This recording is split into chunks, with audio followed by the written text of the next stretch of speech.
said, Scott, that man is so hot. Y'all, I was gagged. I was like, well, hello. Like, just get in bed already. Thinking of the Rose toy, I was like, zip, zip, zip. No! I didn't want Jane and Rose enough to split. I couldn't know, like, Ilya, why? Hey, Bestie! Welcome back to Diaries with your Bestie. And oh my gosh, today we have a crazy, spicy, and literally an exciting episode today. I hope that you're gonna enjoy it. But before we get started, oh my gosh, Merry Christmas! I literally hope you guys got all the gifts you wanted. And I know this is the day after Christmas it was posted, but I want to give back to you guys. So, in this video, there will be a $25 Amazon gift card. The code will be literally random time on the screen. It could be big, small, whatever.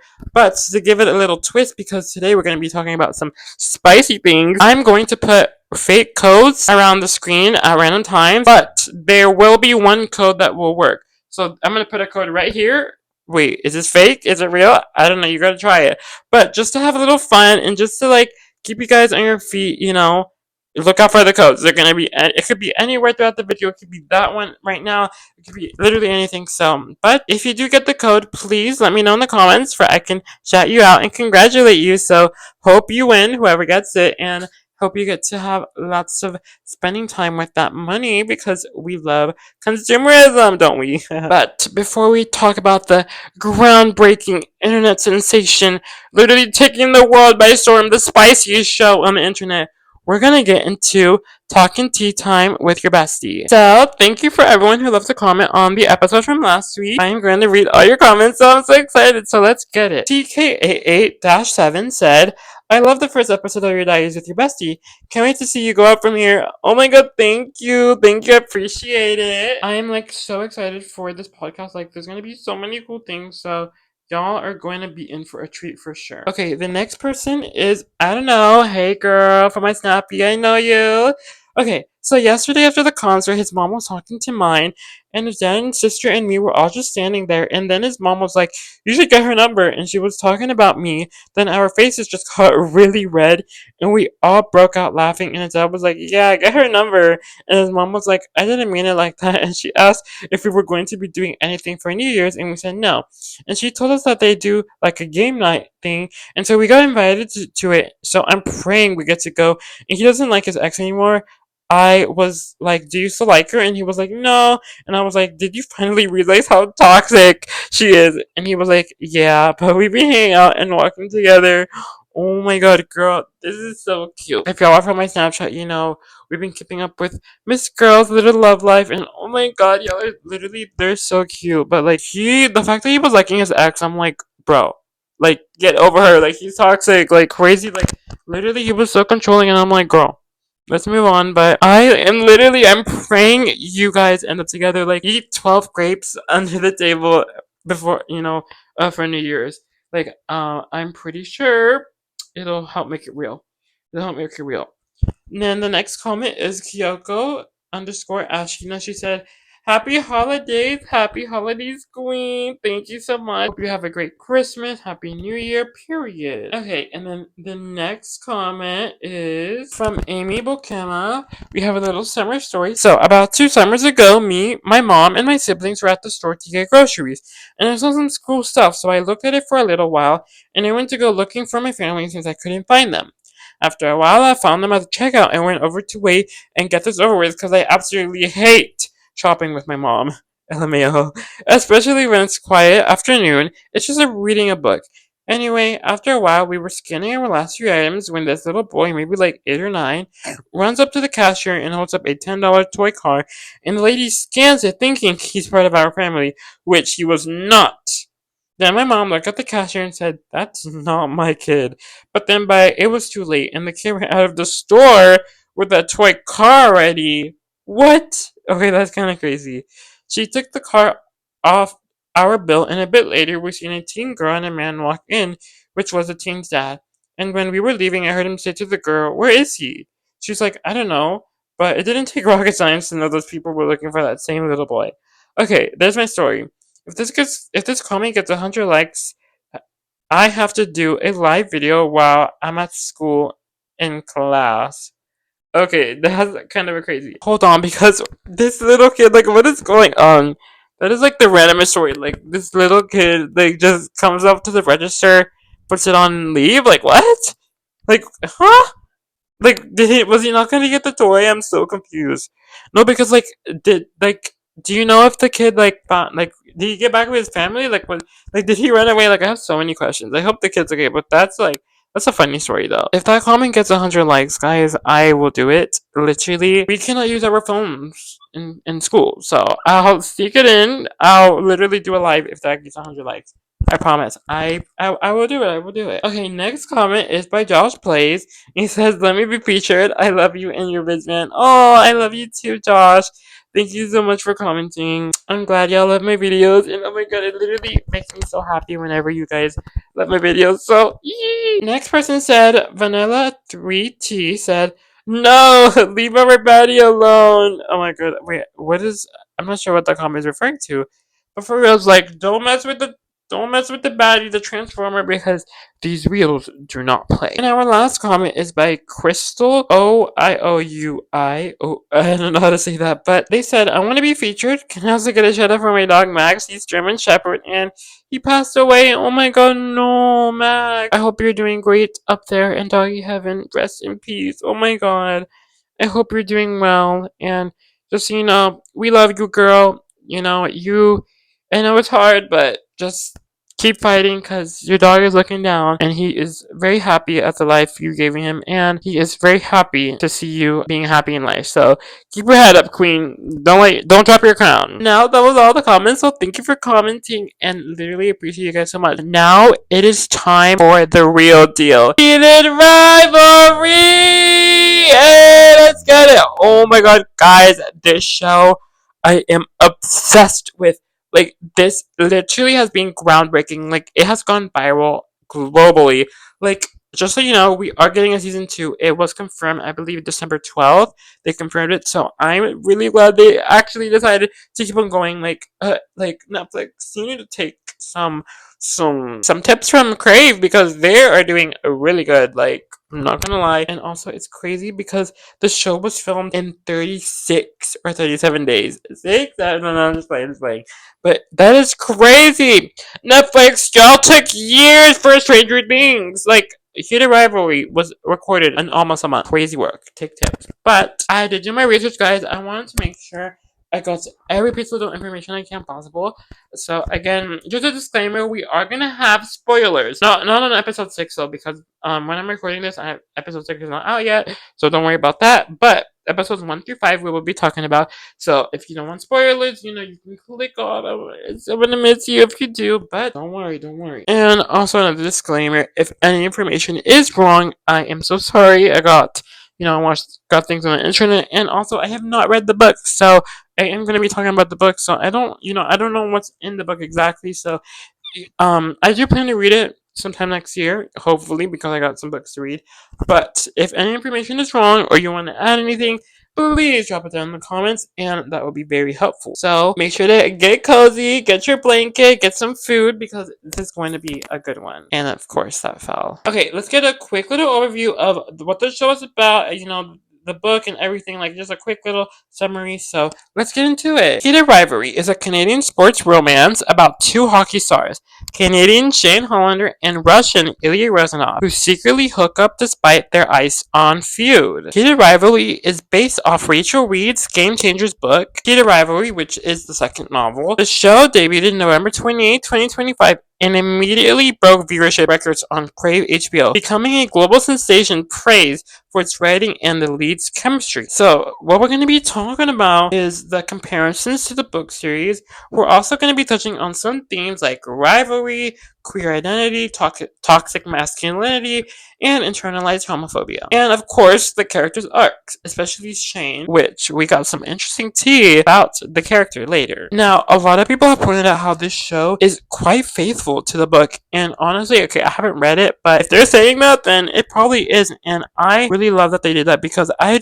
really don't like shows that just go off the subplot, they just do a whole bunch of random things, and just don't stick to the story. Like, people love the book for the plot. So I'm glad that they stuck to the plot because we love it and it's literally so good. But obviously, we're going to be talking about Ilya and Shane doing the thing. So instead of saying that word, because I don't know if we can say it on YouTube, I'm going to say Boombaya. And when I say Boombaya, in my mind, I'm like Blackpink, Boombaya. So, just so you know. I have really been enjoying the series so much, and I can't believe there's only 6 episodes in it. Like, that's just kind of crazy. I'm hoping next season we'll get more episodes, maybe like 8 or 10, because, like, I need something more to watch, and oh my gosh, like, waiting every week is a big anticipation. But real quick, I actually started watching like BL or MLM this year, so I'm actually like quite new to it. I'm assuming a lot of you guys, are familiar with Thai's BL industry. Is really popular, and oh my god, I love watching some shows there. The first one I watched was William and S, GMM TV, and oh my god, I'm obsessed with that couple. They're so cute. They're so cute. So I literally was obsessed with that, and I'm like loving the show because it just kind of reminds me of a little bit of that show, but it's not like at all like that show. But it just like brings me back to the time when I first started watching that show. But let's get into episode 1. So episode 1 is called Rookies, and obviously these rivalries are going to ignite. In this episode, young Shane and Ilya meet at the 2008 International Prospect Cup, Canada versus Russia, then get drafted 1-2 by rival teams. We see their first encounter in the shower during a summer showcase, where their arousal is suddenly mutual. They sneak off for a secret boombaya in the hotel laundry area. As we know, we all must remember that scene, literally where they're showering right next to each other, and they're giving each other the eye. They're like, ooh, like, look at you, like, that body, that big sloppy McSloppy, like, ooh, like, Rosanov was like, I want it, and I'm gonna get it.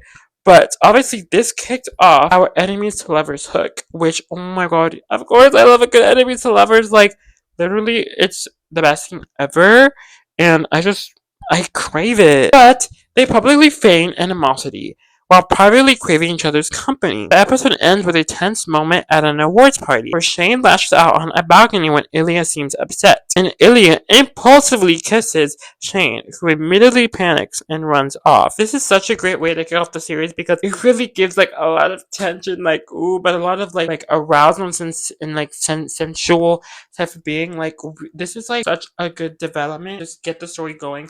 Because we start to see those themes of, having to be, like, closeted and not, like, being open because, like, male sports is not, it's a lot of homophobia in there. So it's such an interesting way to how they brought up this series with focusing on the Boombaya because, I was thinking about this a lot. Like, at first I'm like, oh my god, this is another Euphoria. No hate to Euphoria. I'm just saying, like, it's just, like, it had so much, like, grotesque and everybody was naked and I'm like, ugh. I was just, like, I just got tired of, like, American shows because I'm like, all y'all do is talk about Boombaya and like I'm like, what does that have to do with like the plot? Like it just like felt like they just randomly do it. But after watching a couple episodes, I'm like, I started getting it because I'm like first of all, the Boombaya is important in the book. Like that's strictly in the book, and also like in sports, if you think about it, like first of all, these guys are high testosterone level. Like they're gonna want to be clawing on you. Like they want to get down and dirty, if you know what I mean. So obviously, it makes sense that they're gonna be doing the Boombaya to start off. Like that's how they're going to introduce themselves to this little not relationship, but this sort of like friendship or situation. I don't know what you call it, but you know what I mean. Because like in male sports, you're not gonna be able to just go out with your partner or with someone you like, the other guy, and just like go out without having homophobia come back to you. So obviously, it makes sense that it's gonna be driven on doing the Boombaya because you're gonna be doing those intimate moments like whenever you meet up for games, and also because like that's the only safe place you have is to be in a room. So it's important in the storyline because it really makes that accuracy in real life because most of the time they're gonna be doing the Boombaya in sports behind doors. So I know for the ones who like are like, oh, the Boombaya is a little too much. I understand. You also have to see the perspective of like this is quite realistic in real life. And honestly, we're here for it because, guys, their bodies are everything. Like, people were going crazy on Twitter about Shane's, but like he got a nice little curve. Like, I'm like, damn, you got that yacht. Like, please give me your butt, sir. Like, I need it real bad. Like, my ass is fat too, but it could be bigger. It could be nicer and rounder, but it's so hilarious. And also, like, Rosanov's butt is also, like, really freaking big. I'm like, damn, like, y'all. I know the boom boy will be good for sure. You know, it's very interesting. The locker room slash, like, the shower, you know, the boom boy, like, it's just quite interesting how they just, like, randomly are showering and they just, like, start staring off at each other. Like, I'm like, y'all are brave. Like, who is going to, like, especially if you're closeted, like, you're not going, like, I don't know, maybe, but, like, if you're brave enough, I'm like, that's, like, brave, like, just to, like, stare at someone else, because, like, a lot of times, like, you know, people that are gay or, like men are they're gonna be scared to be, you know, show off. So that was brave of them, but that was, like, a really big moment for sure, like, to really start off the chemistry. Going to the end of the episode where, you know, obviously the kiss on the balcony after the party, like, it was, like, it kind of made me, like, tear up a little bit, because I was like, no, like, it's, like, I know it's so hard to just be, like, closeted. Like, also with Rosanov, because, like, he is, like, very open, like, he just likes to do the boom boy with everybody, and, like, it's just a whole confusing thing. It's like, please, guys, make up, like, don't be mad at each other, like, it's okay, like I know it's hard. All about, like, it's like, it's just emotions everywhere, and that's what I love about the show. Like, it just gives us so much emotion and so much things to, like, really think about and, like, grasp onto the characters. Like, we can really attach to them, and, like, guys, I'm not gonna lie, like, I was feeling things in my stomach, you know, down there. Like, I was like, oh my god, it's so cute. It's like so crazy raw. It's like everything. I'm like, literally, there's so many good things about the show. What I've seen between the book and the show is that the show opens near the story start, where the book begins with a future prologue. Notably, in the book, Shane even buys an entire apartment building as a secret hookup spot to underline how deep he's fallen in love with Rosanov. It's a plot point cut for the show, and they just decided to use his own apartment instead. And obviously, I think that makes sense, because, like, budget reasons. Like, do you guys think, like, it would be a big thing? Like, it would change, like, I don't know, like, emotions or anything if he bought, like, an apartment for Rosanov? I'm very curious on that. You know, I don't know. Like, if he bought an apartment, I feel like that would, like, make us like, oh my god, like, that's so cute. Like, we definitely give a good reaction, but I'm like, I think that it was okay for them to leave out. Maybe it was, like, not the biggest, like, necessary, like, big changing plot. But also, like, obviously, they don't got money to be buying a whole nother apartment, like, for Shane, so it makes sense too. But that would have been very interesting. What do you guys think? Let me know down in the comments. Also, a very important thing that I did not know until I started researching about this, but they actually renamed the teams. So, as we know, the Metros was actually, in the book, it was called Voyageurs, and that's French. Yes, I'm going to get my French out. I know it's good, right? Thank you, thank you. But and then the Raiders were called the Bears, and apparently Ilya had a signature bear tattoo in the book, and obviously it seems like they had to, you know, they couldn't put that in the show because for licensing reasons, which was kind of sad. But I'm like, it's okay. But, like, if he had tattoos, like, maybe he would have, like, that would have made him more of a baddie. Like, you know what I mean? You know, like, okay, Mr. Shove, like, yes, like, pin me down, you know, like, type of deal. That would have been very interesting if he did have tattoos. That was basically the recap of episode 1. Loved it. It was very interesting to start, and it's no, because, like, it was funny because, like, half the show was just them, or, like, half the episode was them. Oh my gosh, it was, like, quite funny, but hey, I understand. It makes sense. Who doesn't like just being delusional? Like, two hot guys doing it. Like, yes! Like, we love it. I know y'all love to see it. We love to see it for sure. So that was, like, my little moment, you know. But now let's move on to episode 2. Now that we've established their rivalry and their, like, clandestine attraction to each other, let's talk about what happened when these guys try to keep in touch over the years. Episode 2 is called Olympians, and, you know, it's a lot of them texting and a bunch of time gaps, which, honestly, I'm not gonna lie, when I was watching the episode, I was like, the time gaps kind of got me. I was like, it feels like I was really confused. I'm like, they're jumping so much. Like, I was like, that part, I was like, I didn't like as much, because it's just like hockey, Boombaya. 5 years later, hockey, Boombaya, Boombaya. Like, I'm like, what's going on? It's like I had a hard time keeping up with the date, but obviously I can understand, because, like, in the book, obviously it goes a lot slower, and it's they are doing it over months. Like, they're doing stuff over months, but obviously it's a show, so we gotta move things a little faster, more quicker progression. So it's gonna be over years. So I understand that part, but I was like, I didn't like how fast it was going. It was hard to keep up. Episode 2, the story jumps ahead. Shannon and Ilya remain secret lovers through their rookie seasons, mainly communicating by terse text. Obviously, when they were texting,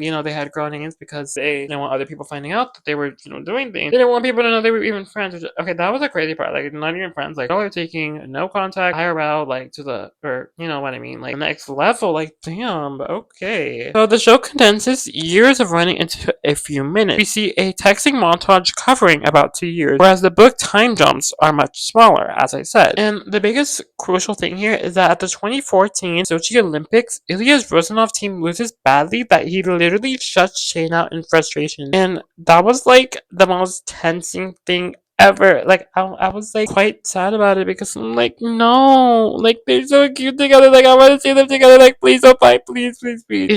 Sometimes like when it's quite accurate, I would say. I think in the sports world, because like if you're competing against your partner, like you don't win, they're gonna be mad. You're gonna be mad, and it's gonna it could affect you on different reasons. So like it makes sense, but it was like it definitely gives a good level to the plot to really like get the viewer engaged and get them tense and like, oh my god, keep them watching because like are they gonna keep beating up? Like what's gonna happen next? I really loved it about that. I think this really highlights how fear and pride like keeps them apart, because they want to be with each other so bad, but again they're so scared of being outed. And especially Rosanov's family, like Russia, like no, nobody can be in there, like we don't know, we cannot know. So that fear just keeps on piling up for the viewer, but also like for the characters, and it really adds them wanting to be together even more, especially when they take their time away from each other. Like being so long away really makes them want to just get back into it and get that boom wig up, because they basically really love each other, and like they're like soulmates. Like they have this unfounded love they have finally found, and it's like it's big on them. Like their heart is like it's settled. What's really important here is the texting montage and the 2014 MLH Awards.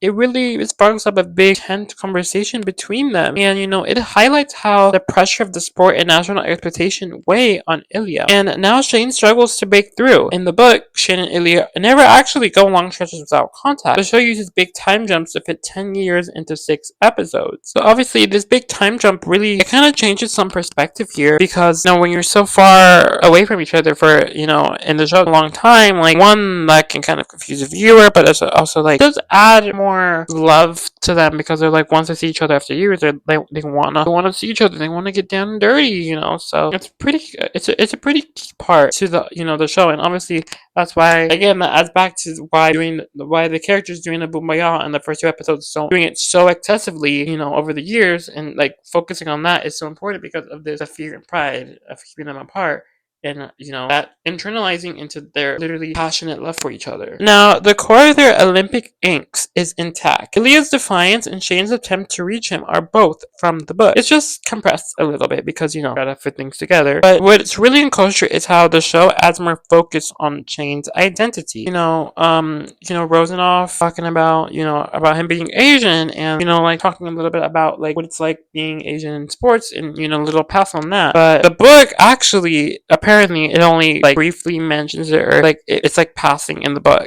so it's very interesting how we have like a little bit of like an identity, almost like a crisis going on. I mean, like it wasn't a big thing for Shane, because he said like that his name, since it's like more American, like they didn't really like bully him but as much. But oh my god, what's crazy is actually Shane, in the like his ethnicity, apparently I think it's Japanese. And I was like, oh okay, that's interesting. And so the actual actor Hollander Hudson, the actual actor Hudson, he's actually Korean. I think he's mixed. I forgot to look at that, but he's from Canada, right? I'm pretty sure he's from Canada, and he's definitely Korean, or at least part for sure. And the reason but like no, because I don't want to get too controversial here, but I watch a lot of K dramas, and like I kind of know like how like, the Korean face structure look, and I'm like, I was looking at Shane, I was looking at Hudson, and I'm like, he didn't like. I was like, I think he's mixed, because I was like, he definitely has to have some sort of Asian in him, and obviously I found out that he was Korean, but I was like, there has to be something else, because he doesn't look like pure Korean, like unless he really is. I'm like crazy, because like I'm like, Koreans don't look like that, so I think he has to be mixed with something, but I don't know. Like if you know, tell me in the comments, because I'm very curious about that. Episode 2, again, a lot of Boombayah, but it was really pivotal in understanding their backstory, and like really getting deeper into their passionate love about each other. Meanwhile, on the Montreal side, another gay romance is brewing, which is between Scott and Kip, which guys, I love episode 3, because I think it really highlights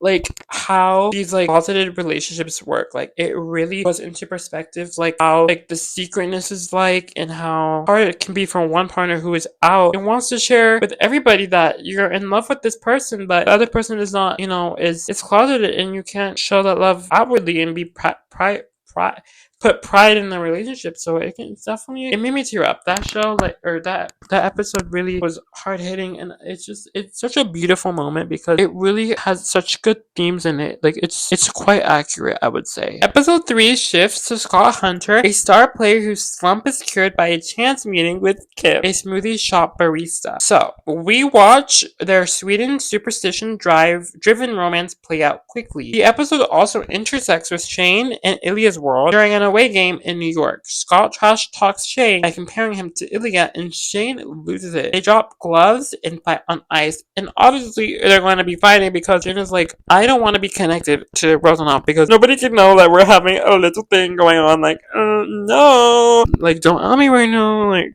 I'm not out yet, and like the anger got to him, like that, and also like the deep passionate love. You want to keep it a secret and respect each other, name and legacy on the team. But off ice, we see that Scott starts off with going to this smoothie shop where he meets Kit, and obviously I remember by the time walking in like that tight, I wasn't sure. I was like, Scott, that man is so hot. Like y'all, I was like, well, hello. Like, you could see those abs through the shirt. I'm like, damn. And like running to the shop, and he goes in and he's like, hey, can I get a smoothie? And Kip is like talking about smoothie, and then he's like, let me make you my smoothie. And like, obviously, with all the gay guys, they're like, no, he's not fighting with me. But thank God the best friend was there, and she's a real one for that. She was like, no, he likes you. And obviously, this continues, back and forward. Scott goes to the smoothie shop, and Kip gives him the same smoothie every single time he goes there. And it's the banana one. I think it's banana, blueberry, something like that. But it was like, and then Scott leaves like a huge tip. I think that's implied in the show. Like they didn't like show, but like I'm pretty sure like he leave like a big tip. And I'm like, obviously, like let's make him move a little sooner. Let's make it let's come on. It gets kind of obvious. It's like it was so cute because like it's so obvious. Like Scott is such a dominant man. Like he is so masculine. And I'm like okay. I like seeing stories like that where we got like just this like twink like oh my god, I'm so cute. And then we got this dominant like I want you. Like I love those type of stories too. They talk, and after a while he comes in, like they start eyeing each other, and I'm like, y'all, just get in bed already. Like let's just go to the Bubaya. I was surprised in the show that there was only one Bubaya like full moment, and I'm like, okay. Obviously, this story does not focus on during the Bubaya, and I'm like, that's very interesting. I realized that there's different like situations and levels to being closeted and dating within like the sports world and stuff. Like it's not just about, not all relationships are just Bubaya. Like some are genuinely like wanting to spend quality time together. Like different traits like that. After a little bit of the going back and forward, which I was like, hurry up, please! I just want to see us together. They finally went to the apartment, and they did it. They got it, and then oh my god, that was so hot. Like I don't know, something about Scott. Like his aura is so hot. Like I'm like, oh my god, to die for. But it was like so cute, and oh my god, his apartment, Scott's apartment is so beautiful too. Just to say, just saying, like I want to live there. They got to do the Boombayah, and then they slept together. Then they woke up the next day, and Scott was like, I want you to stay here. I love you so much, baby. Like, please, I want you so bad. I am so lonely. I've never had anybody. And I was like, yes. I was like, oh, it was so good. That was so good. Like, that was so fucking hot. And I'm like obsessed. I was really happy that like we got to stay there. Sadly he left his dad. And I was like, I was like, oh my god, he didn't tell his dad. I'm like, okay, interesting. But yeah, so like he stayed there. He made smoothies for him every morning. And it was just such a cute little relationship. Like, I really loved it. It really started going downhill after they went to the art gallery. And like, that was like their first time out in public together, I guess you could say. Like they weren't on the streets, but they went somewhere together. And I was like so sad. Like the cracks really started showing quite early because Scott was like, no, I can't. We're not gonna be out together. Like I'm not ready for that. Like I don't know. It's very scary. And I'm like it kind of broke my heart, especially, and it really broke my heart even more whenever the art gallery Scott tried, but he just ended up running away after the lady was like, so what are y'all here for? Are y'all like friends or whatever? It was really sad, and obviously it ended up leading getting them into the moment where they kind of broke things off because, Kip was like, I want my birthday party is coming. Like, want you to come to the gay bar, with my friends and like, let's have fun. But unfortunately, didn't happen. It was really sad, but that ultimately ended up breaking off their relationship, and Scott just like couldn't handle that pressure. But Kip was like, I deserve to be loved. I want to be outwardly loved. I want to outwardly tell everyone about you. And like that happens a lot in positive relationships. Like it does definitely happen. So that's also like it's quite realistic in that sense of like the actual life. Like that does happen. It was definitely a really sad one, and I literally, and in that last part at the finale where Scott like he didn't go in the gay bar, but like he was watching outside the window, and they were like that the cake was there, all the friends were there. He was just like watching them, and guys, like that. Like I'm literally getting goosebumps right now talking about it. Like I love that episode 3 so much. Like it's so sad that he was just staring at him and just looking like, I wish I could be there for you. I'm so sorry, Kip. You can just see how much love he had for Kip. I genuinely started tearing up, and I'm like, I just episode 3 is my favorite. Like it's so good, and there's so many emotions in it, and I'm just like, and I was just reflecting on it because I like this is such a good story because it's such an accurate thing what a lot of closeted gay people have to go to. I was like, yeah, it's hard for them. It's hard to not be able to love outwardly towards a person, and I just like I'm really glad that they made that episode because I really hope that it kind of changes things and acknowledge like how difficult it is to be closeted in the sports industry. Phenomenal work on them. Like I'm proud of you. I'm proud of you guys. Thank you for that. So interesting enough, when Scott and Shane, when they brought on the ice, Scott calls out Shane because he's hinting that he knows about Ilya, which obviously this is to do with the breakdown fight. But apparently this is not in the book, which is quite interesting. I think it was a good addition to the plot, and I think it shows more of that passionate love that Shane has for Ilya. Focusing more on the book, so in the book, Scott's stories comes from the book Game Changer, which is Reed's first book, and the show keeps most of the elements like the smoothies, the moving in, the breakup, but obviously it's going to accelerate the timeline. For example, in the show, Scott asks Kip to move in right after their first night together, whereas the book waits a month, which is a pretty big difference in the book. And I can see, like, obviously the perspective if it was a month, like in the actual show, like maybe that could do things a little differently. I really like that it was right after that one night because it's like it really captures like how much love they have for each other, like how obsessed Scott is for Kip. So I do like that. I do like how it was accelerated. Like I feel like it worked well in the show. No, not too bad, not too bad. A little fun detail in the show is actually that Scott's lucky smoothie and the banana pattern socks, which Kip gifts him, actually is a screen nod because in the book he had plain socks, but the show decided to add bananas as a cheeky little wink, just to make it more memorial of how they met and like that love they have for each other and like how it all started off. But yeah, episode 3 was really great, but now we get to the on ice drama, which is phenomenal. But let's bring it back to Shane, where he tries dating someone else to hide the truth, and this was a big shocker. Continuing on, we have episode 4, which is called Rose, and at first I was like, Rose. I was thinking of the Rose toy. I was like, zip, zip, zip, zip, zip. Like, what? Like, what's going on here? Like, are they gonna start getting super freaky? Like, what? No. But actually, it's just a girl named Rose, which we'll get into that. But obviously, this is about Rose and jealousy. That's the main topic of this episode. So, in episode 4, Shane begins a fake but real romance with actress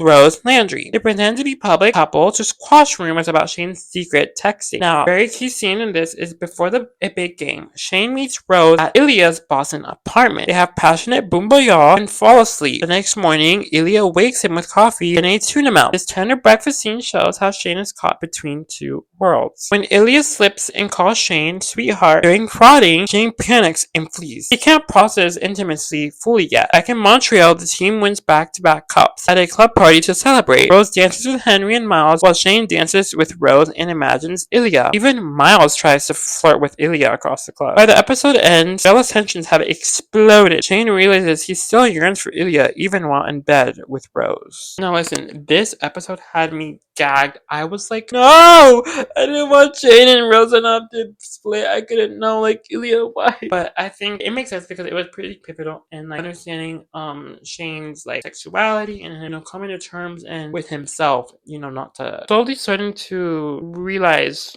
who he is and slowly coming out, I was like, sure they had like that big fight because like, Shane and Ilya, that intimate scene, Shane, he was confused in himself and he was like, well, I really, really like this guy. Like, what do you mean? Like, am I gay? Like, I don't know what to do. Like, how do I process this relationship? So obviously he storms out and gets mad and like he meets Rose, which first of all, she's so freaking pretty. Like, I would date her too. I would date her too because she's so fine. But I love her though. I love she's so sweet and I like how she's like very cute, very supportive, very like nice girl. But it was so weird seeing Rose with Shane, and I'm like, I don't like this. Like, obviously, I know the audience knows that this is not like Shane. Like he's not like this is not him. Like we know that he's doing this because he wants to obviously show that he likes girls too. Like he's straight. He wants the public to see him like straight.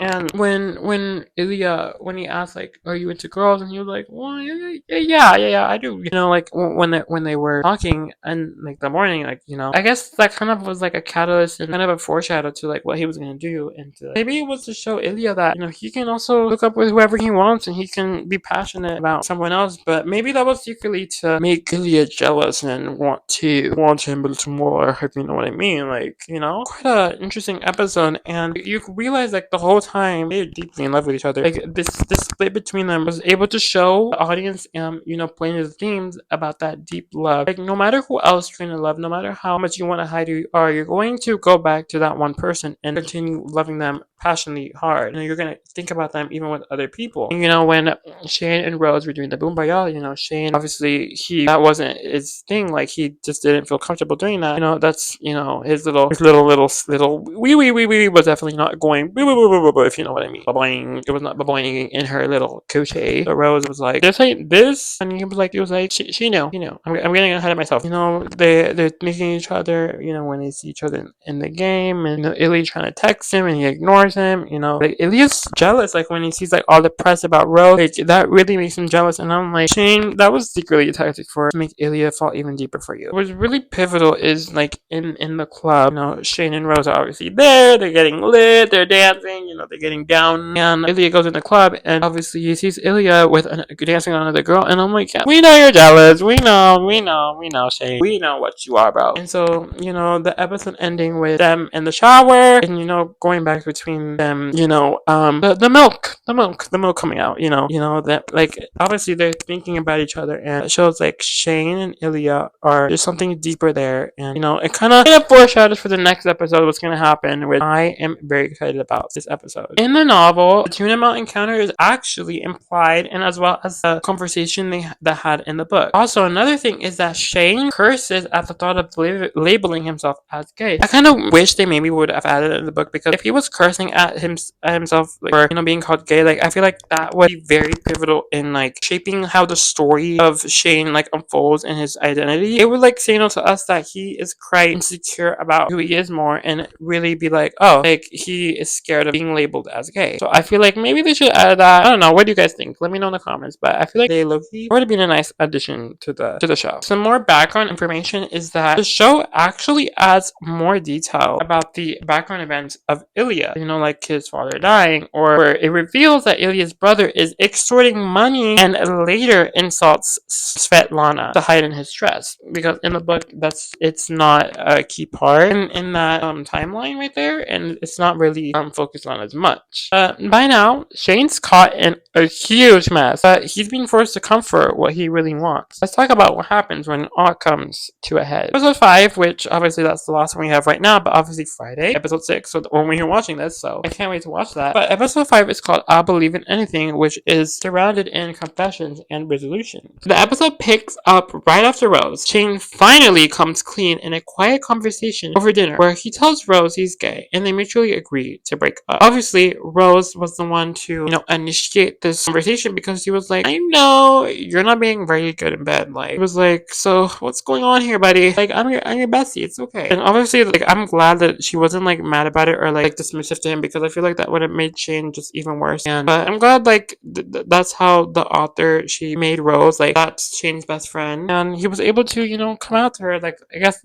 basically the first person, and that was like really pivotal, because like that kind of confirms Shane and himself, and really like resolutes who he is and what he wants. Obviously Rose has had her experience with the closets because of theater, because she did theater in the show. She was talking about that. So I'm just glad that she was very patient, and she was like, yeah, like you can talk to me anytime. Like I'll definitely be calling you, girl. Like I was honestly really happy and relieved because I'm like, I need Shane and Ilya to be back. Like enough with this tension, enough with the hating each other. Like no more, no more, no more. So I'm just glad that we had that. But soon after, during the 2017 All-Star Game, which they were in a team, the tension between Shin and Ilya is palpable again. It's very, very tense. In Ilya's hotel room that night, Shane apologizes for running off and admits his feelings go deeper than hookups. He came in because he wanted to be very serious. He even half-jokingly says that he might be gay, and to Ilya, that's a big shocker. And he kind of like calmly responds that he's always known it, but at the same time, he's like, so what? Okay, like that's not like a big thing for him. Like Rosanov doesn't see that as a big like finding who you are. Like he doesn't quite understand that. It starts getting even a little bit more tense when they start talking about how Shane falls for Ilya, and suddenly Ilya is going into a spiral. He like collapses into tears, and he's like, this is really hard for Ilya because he really, really does love Shane, but he doesn't want to just say that yet because as him being Russian and going, it's hard for me with Shane because he has family in Russia and he has his dad and he wants to take care of his dad, and like he can't really do much, even though as much as he loves Shane. So this ends up in him rushing out, calling to go to the hotel shower, and then we next go to where sadly Ilya on the phone. Ilya is at his father's funeral in Moscow, and he admits in Russian that it was always him, that he is so in love with you and doesn't know what to do about it. After that dinner party was intense with the brother and the fighting, Shane was really worried about Ilya and wants to really start getting a deeper connection with Ilya, and the fact that Shane allowed him to talk in Russian, and even though Shane didn't understand, Ilya was able to really get out his feelings, and I think that plays into what's going to happen later, a little later in the episode, which, so good. But yeah, this is the emotional climax of the show, as the very next scene shows Shane injured during a game. Ilya races to the hospital with hope, inspired by the quiet turn in their relationship. That part happening, where Ilya was like really, really worried, like that was so pivotal in showing like that all this time Ilya was, kind of shoving his feelings down, but like still showing it secretly to Shane. But this really allowed him to fully like come out in his love for Shane and really feel like I can't live my life without you. Like so worried that he went to the hospital and was like, I need you, like I want you. No, obviously not like that was implied, but not like actually didn't say that. But it was like a really big pivotal moment. Obviously Shane is like, please come to my cottage this summer. He's like, I don't think I can. I'm gonna go to Russia. It's so hard in Russia. For being gay is basically a death penalty. I don't think it actually is, but okay, maybe I should say that. It's hard. It's hard. Obviously, as we start heading towards the end of the episode, we see that they're playing hockey. They're at ice when the game is finished. Scott's team wins, and the best part, oh my god, this part literally gave me super goosebumps. Like I was like, oh my god, like that's crazy. And so like we see Scott look at Kip. I'm like, at first I was like, why is Kip there? I'm like, wait, what is going on? And apparently I was like watching some videos, like Kip was in Scott's like seats that he has or whatever, and also like his dad was there. Like, did he know? Wait, no, because guys, like, what do you guys think? Like, I'm very curious. Like, do you think the dad knew? Like, I don't know. Like, because obviously he never brought his dad to the games, but this time he did. So I'm like, maybe he finally like told his dad up because he really really liked him so much. So that like, let me know in the comments. Like, do you think he did? Do you think the dad knew? But the best part there was like Scott was like, Kip, you were like, come here. I was like, come here, please. Like I'm done. I want to show you my love, my affection, my passion for you. He's like, run. He was like, come here. Let's go on ice together. And literally at the end, they start kissing on ice, and the whole crowd goes, wow. They're like, oh my god. And that was like such a really crazy moment. Full circle moment that everything's going on, and I'm like, wow, let's go. Pivotal moment for the hockey. Like, yes. And obviously Shane and Ilya they call each other on the phone, and they're like, what the heck just happened? Did you know? Ilya's like, I'm going to go to the cottage. He's gonna go to the cottage. He's gonna go to the cottage. So that was like such a big moment. I'm like, oh my god, yay! Like literally, you guys saw videos of people in a bar. They were watching Heated Rivalry. They were like everybody was like, yay! And I'm like, yes. I was like so happy. I was like, Scott and Kip, what they did on the ice really was like, Ilya was like, okay, I'm done. I want to be real. What Scott did turned Ilya and Shane's relationship because he was like, you know what? Why do I care what other people think? I want to love outwardly my mans. And so that was such a really great moment, and it was so pivotal in literally Shane and Ilya's relationship and how they see each other. And now they're gonna go to the cottage. Episode 6 is gonna go to college, and I'm like, yes, I'm so excited for that. I'm hoping in episode 6, they will, maybe they'll come out. I don't know, maybe they're doing more, who knows, but we'll see. In the book, though, it condenses the confession dramatically. In the book, Ilya's long phone speech is mostly summarized. The show's subtitles the entire thing, and even makes Ilya say, I love you, more emphatically. So, Rhea actually noted herself that in the show, I love you is spoken, whereas in the novel, Shane only hears, pretty sure I'm in love with you, which is kind of a different, But after this plot aligns, Ilya cuts ties with his brother and leaves for Canada. Shane recovers from his injury, they reunite, and that's episode 5. And obviously, by the time you're watching this, episode 6 is out, and obviously, I cannot spoil that for you. I don't know what's gonna happen. I don't know in the book what's gonna happen, but yeah, I mean, that was a pretty full circle moment. I'm so ready for episode 6, and literally, we're gonna talk about episode 6 in the next podcast, so make sure to subscribe and comment. Stay tuned. You got to stay tuned for that. But I'm very, let's have a little chat for a moment, Bestie. What do we think is going to happen in episode 6, and how do we think the next season is going to go? Obviously, maybe, some people who read the book, they're going to know. Even if you read the book, so share your moments, what do you think? But, wait, did I just say, what do you think? Okay, we already know what's going to happen, or you probably know what episode 6 is gonna happen because it came out. No, but let's chat about episode 6 in the comments. When it comes out, let's talk about it. Let's really chat about it. Let's get into the nitty gritty of things about the episode. Obviously Ilya is gonna go to the cottage, so that, oh my god, I don't know what's gonna happen. I really don't know. I don't know, but I'm really excited, and I really hope things turn out the best for them. So I'm really looking forward to episode 6. But yeah, that was pretty much what's everything out in the show. It's quite beautiful. I'm just glad that it went so viral, and that Netflix, take your tips here. Crave, they saw how good the show was doing. They were like, okay, yeah, instantly renew. And I'm like, thank you. Thank you. That's how it should be. Have you guys found the Amazon $25 gift card code yet? I don't know when I'm gonna put it in here. I don't know. I'm just putting in the video, but yeah, where is it? Oh, is it up there? Is it up there? Is it? Oh, where is it? Ooh. Again, if you're the first one to redeem it, please let me know in the comments, because I would love to know. And also, let me know what you're gonna buy with that, because I'm very curious. I hope this makes your Christmas very happy. So, love you. Mwah, mwah, mwah. But you thought we were done. No, we're not done, because we have something big to talk about. We're gonna talk about Shane and who he is, and a little bit more about his identity. I did not know this. I always thought Shane's character was a little different. He felt a little, I was it's very interesting the way he acts, and I'm like, okay, now I understand the way he acts, because guess what? Shane is autistic! He is autistic! And I'm like, what? I'm like, that makes so much sense. That makes so much sense, because, the way he acts, I'm like, oh my god, I get it. And, Shane did such a great job with, expressing how, autistic people would, be in the situation, and, how they would act. And actually, he was able to draw from his own experience, because his dad is actually on the spectrum, so that was able to shape Shane's character, which I think is lovely. And I'm like, damn, they really cast some good people in the show. Make these actors famous right now. But yes, Rachel Reed, of the author of the book, she did confirm that his autism is a part of his character. And some cues in the show that we see this is that Shane always follows strict routines, carrying ginger ale, wearing socks constantly, holding his clothes before Boombayah, and has literal anxious mannerisms. These traits explain a lot about his emotional world. For example, his need for control and fear of unpredictability. It also affects the relationship. Shane often struggles to express feelings directly or adapt to Ilya's spontaneity. Fans have praised this portrayal as authentic representation of a queer autistic character, and yes, they did, because period, as they should. I really love how accurate it is. Obviously, more about Shane, his cultural identity. He is half Japanese. The show emphasizes this more than the book. In episode 4, Rose asked him about being one of the only Asian kids in hockey, leading to Shane to recall that he never got bullied as much because the Western-sounding name shielded him. The scene doesn't appear in the novel, but both showrunner and William wanted to honor his Japanese heritage on screen, which I love that, because yes, every heritage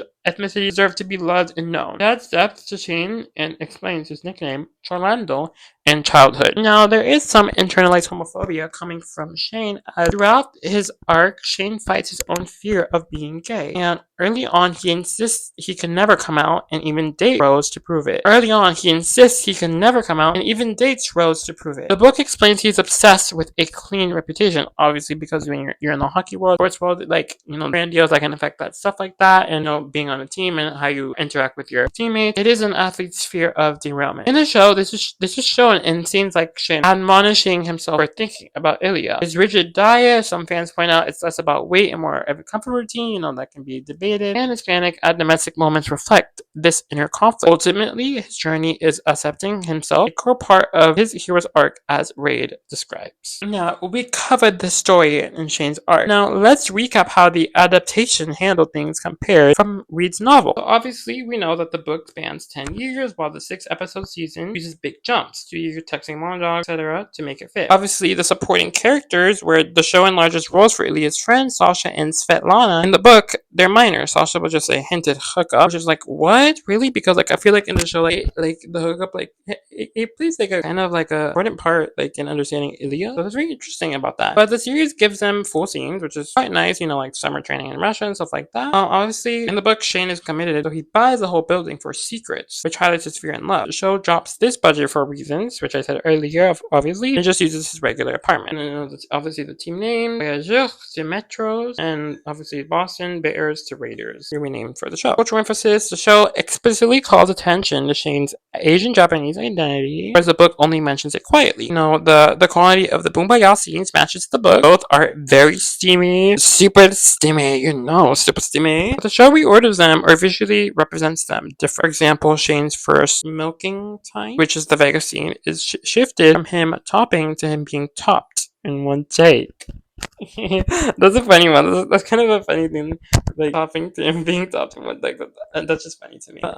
Likewise, the show cuts straight to Shane and Rose sleeping together in episode 4, which obviously the book only plays it. Lastly, there are some dialogue tweaks, because it's gonna happen. But the big confession in Russian is one tweak. The book has Shane only hearing the last line, but the show subtitles Ilya's entire speech and even has Ilya saying, "I'm so in love with you," more definitively. But there were some different things from the book, from episode 1 to 5. Obviously, we didn't know about episode 6, so I cannot give you any rundown on that. But yeah.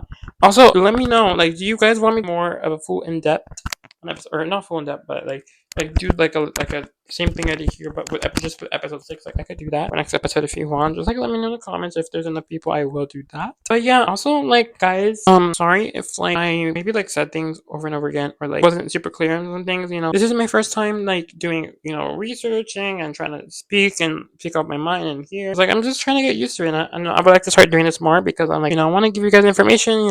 I don't want this podcast to become too nothing too serious, just us talking and chatting about cute little things. I also I want to give you guys good information, because it's really interesting, and obviously if I really love something, I'm going to talk about deeply with my bestie, so I want to do that. But I did get inspired by Rotten Manga. I love how our team goes in depth and really goes through stories and make sure it gets things accurate and stuff. So I took some inspiration in that, and I'm I kind of wanted to do that here to make sure I'm getting you guys as much information, because a lot of us might be new to Heated Rivalry, we might not know a lot about it, so I just want to make sure everyone knows as much as they can about it. But now we're going to move on to the most outstanding theme in Heated Rivalry. Our first big one is obviously queer identity in sports. The show puts two closeted gay/bi men in the ultra macho, traditionally straight world of pro hockey. Their fear of being outed drives most of the plot. Scenes like the Alaska skater story comparing figure skaters' bravery and Scott Kipp's struggles underline how tough it is. By the end, the series is celebrating coming out. Scott's on-ice kiss as a turning point. We'll talk about how this reflects real issues for LGBTQ athletes, as Reed herself intended. She imagined a first openly gay NHL star when writing. Obviously, I was saying earlier, being queer in sports is very difficult, because again, or especially in male sports, it seems to me female sports are, a little bit more accepting, they're more understanding, I think I could be wrong. Again, comments, Let me know in the comments if I get anything wrong here. But obviously male sports, very testosterone, high level, like men, like they're very used to things. The societal standard to like women and with women and just woman, and you can't divert from that. And obviously that's very difficult to be clear in sports because it's not a normal thing. People will make fun of you. That can cost you some deals, some brand deals. Some tension with teammates. Obviously that's going to be hard. So it's really nice to have a story that is about these two closeted people. The next really important thing is actually toxic masculinity. Hockey is used as a backdrop to explore men's pressure. In the Wired interview, Reed says she wanted to use hockey to examine toxic masculinity and what it means for a mature player to hide this love. This comes through in how characters lash out Shane's anger, oh my god, I can't speak today, Scott's bitterness, or in Ilya's prideful denial. No man in his family would like that. Internal conflict. Both leads have trauma/insecurity. Ilya has family trauma, abusive father, dead mother, and a place, Russia, that won't accept him, giving him immense pressure. Shane's trauma is really privilege and fear. He's always been loved and protected, so admitting he's gay feels like betrayal. Reed has said that contrast was intentional. Ilya carries pain, Shane carries relative ease. And the last thing is the autistic perspective. Obviously, Shane's neurodivergence adds a layer. The world often overlooks his autism, but the show trusts the audience to pick up on it. It amplifies themes of feeling differently. He's different racially in hockey, different in sexuality, and different neurologically.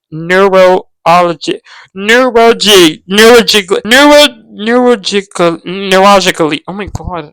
I can't say this word. Damn. So there's some things that were explored in the show, and it's some interesting thing, especially the toxic masculinity. Like definitely we see that in Shane, because of like his family and like the pressures that comes with that. So let's talk about, tell me in the comments what you think about these different themes, and let's talk about it. Lastly, to hit on, let's talk about how we feel about the show and like what the fans are thinking. So obviously we know that the fans rave about the raw chemistry and seamy scenes between the leads. Obviously the show does not shy away from the explicitly Boombayah scene, so it really hooks many viewers as it's a tender slice of life. For example, a single promotional still of Ilya spooning Shane after a night together went viral, where viewers were thrilled to finally see them close and scared fans. Are they finally together? Like the show does also, like, it's so good at making people, getting them to talk and think about things that are going on in the world of them. We're always worrying about like are they going to be outed?